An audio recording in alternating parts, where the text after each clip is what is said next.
Hello Internet! So, I found myself on the road with work again, and in this hotel room for a few nights, with this teeny tiny little desk to play on, I thought I'd bring some games with me. And first of all, I brought a game I've not played before, a true classic in the Hex Encounter world. OGRE. This is the Pocket Edition from Steve Jackson Games. So, back in 2012, 2013, they did a Kickstarter for a new edition of OGRE, and some people pined for the original microgame version, which came in this teeny tiny Ziploc bag at a low cost of just $2.95.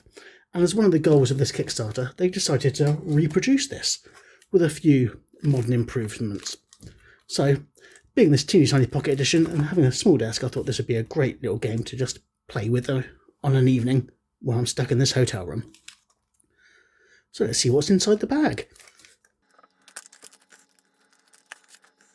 Now, for those that don't know, OGRE is a science fiction game based around the idea of, in the future, they've created ridiculously hard armour and tanks have taken over the battlefield once again.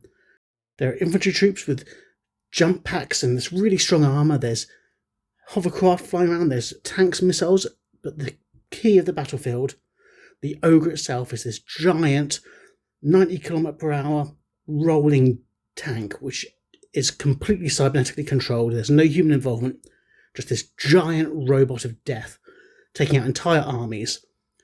And most scenarios in this game will be an army against this one single unit, this single tank. And in this far-flung future, that is what war looks like.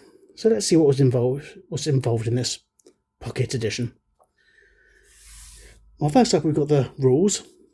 It's a very small book, but it's got this original art from the classic, and it's in total 16 pages of rules. They're not very well illustrated. There's no real examples.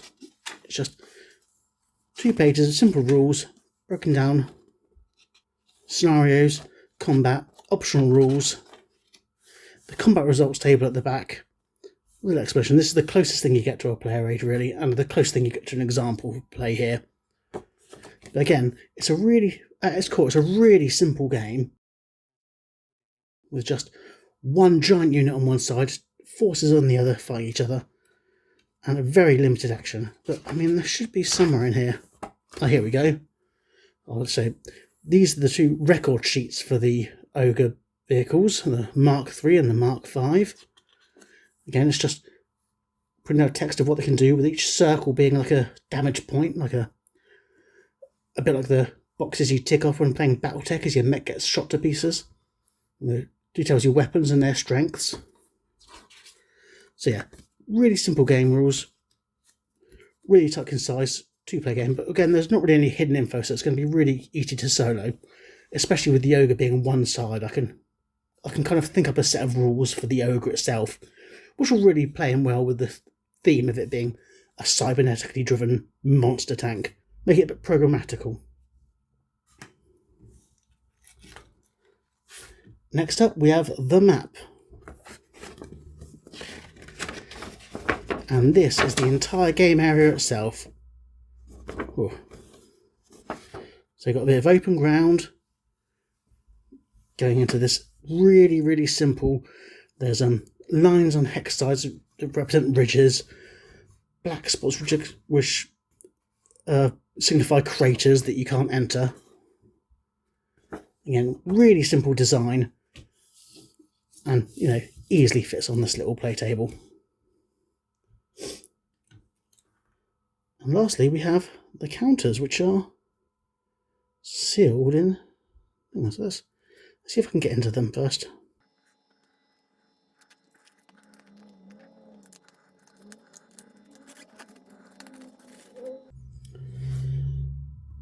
That's 2 counter sheets, 2 identical counter sheets for doubling up the game.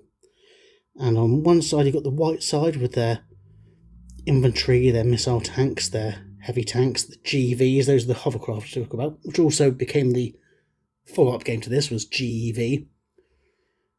I got a mobile command platform, that's your HQ that the ogres are trying to attack, and the ogres themselves here. So you've got a very similar counter mix for black and white sides. So a quick count. It's not identical, but it's very similar counts. And of course you've got the reverse side, so it's disabled tank units, reduced infantry. Yep, they are reduced infantry, yep.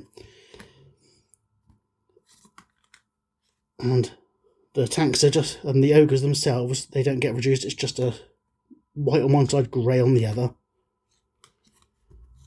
So they've given you two sheets of counters here, so you've got so you can play some more advanced scenarios and bring in more additional forces against each other. But again, for the two main scenarios included in the game, the basic and the advanced scenario, one sheet of these I think should really cover all of your options. It really is that straightforward a game. And in the bag, that's all you get. Of course, this isn't quite enough to play. You also need a D6. All of the combat results are rolled on 1d6. So I've got my handy little folding portable dice tower here, and a couple of dice. This is probably going to sound like a shotgun. So I'm just going to punch out some counters, set up the basic scenario, have a little solo game for myself, and I'll come back later and tell you my real thoughts on how this game plays and whether or not it's worth the $2.95 people paid for it. So I played my first game of OGRE Pocket Edition and I really had fun, although the ogre unit completely trounced the opposition, absolutely. I think that was more down to my personal tactics in the game and not really understanding how the game works. So as the ogre only moves up to 3 at a time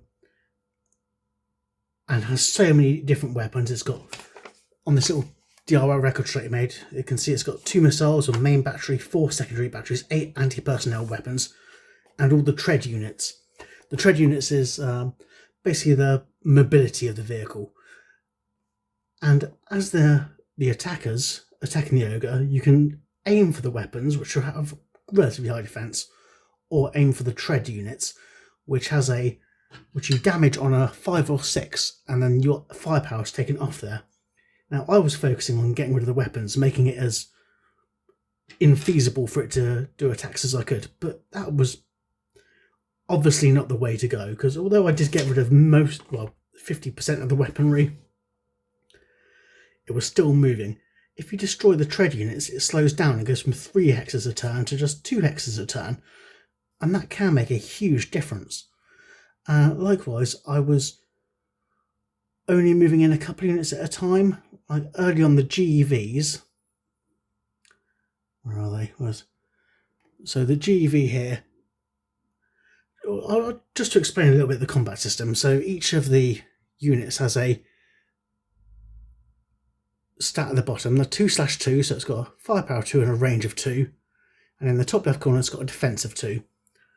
So you compare the firepower to the defense, and when you're attacking a weapon system on the ogre, they've all got their own certain defense, or when the ogre's attacking your units, they've got their own firepower against this defense. You compare that ratio on the combat results table with a 1d6 roll.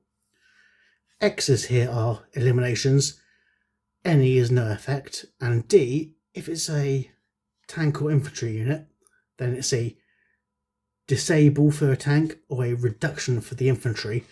If you're fighting the ogre, it's no effect whatsoever again, so it does make it harder to affect the ogre weapons. With the vehicles, if you do get disabled, you flip the counter over and it can't move till your next turn, or the end of your next turn. And if it gets another disabled result in the meantime, it's eliminated. When you've got the strong ogre weapons coming in, it's really easy to get those X's. So the GEVs move really fast, they can move in, they attack, and the one thing they do, which the other units don't do, is they get a secondary move again afterwards. So I thought, oh no, they can move in, they can back out, they can, come in, do a bit of harassment, move out. But while these 2 GEVs were coming in, as the ogre was first rolling in, then I had a wave of missile units, then I had heavy tanks, which have a smaller range than the missile units, So I ended up having this wave that the ogre was facing. So it would come in, the GVs, 2 units it would pick off with all its weapons. Then had the missile units, which was picking off practically one by one. Then you got to the heavy tank units, then had the infantry back here. So the real damage wasn't done to the ogre, because at each stage of the game, it was doing more effect on my units than I could possibly do on its. So I think for my next game, I'm going to try and swarm the ogre a bit more. Going to completely rush in. Now, I did have to do a little handwritten record sheet for the ogre because I don't have a photocopy here. But that's certainly niceness to the game, having to do a bit of DIY. So overall, I really did like this system. I mean, it's really simple, don't get me wrong, it fits in this many pages. And where there's only one map sheet, there's not much variety there. But I mean, it could be easy to make alternative maps. I mean, look, it's just black squares for craters, black lines for ridges. So the craters, nothing can move across.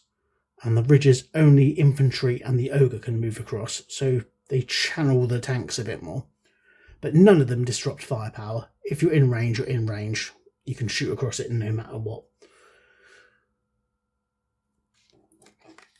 Overall though, for a whopping $2.95, this is a really brilliant amount of game for that.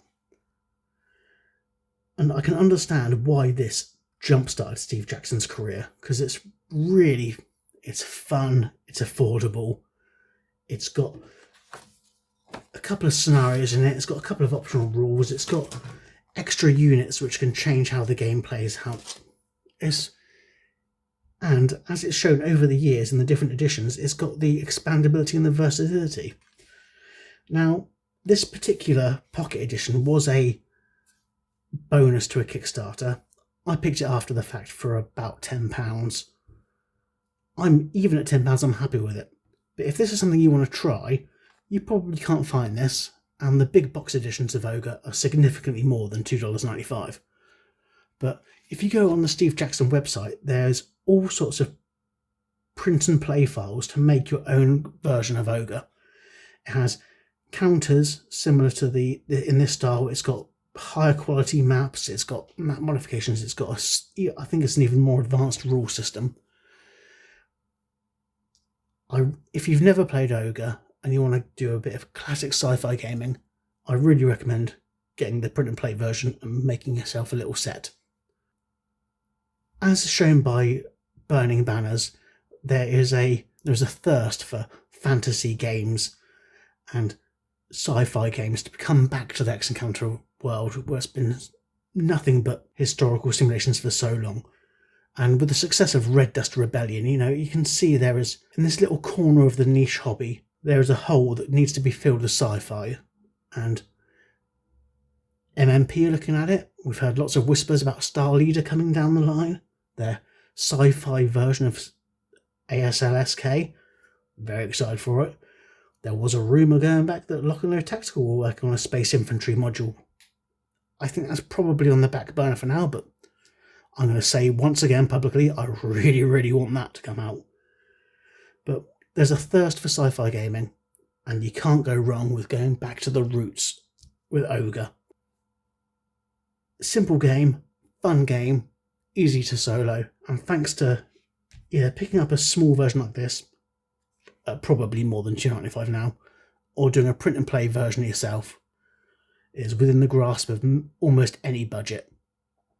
And I will be playing this many more times over the years.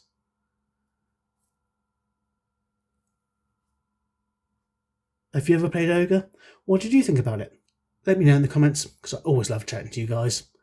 But until next time, happy gaming!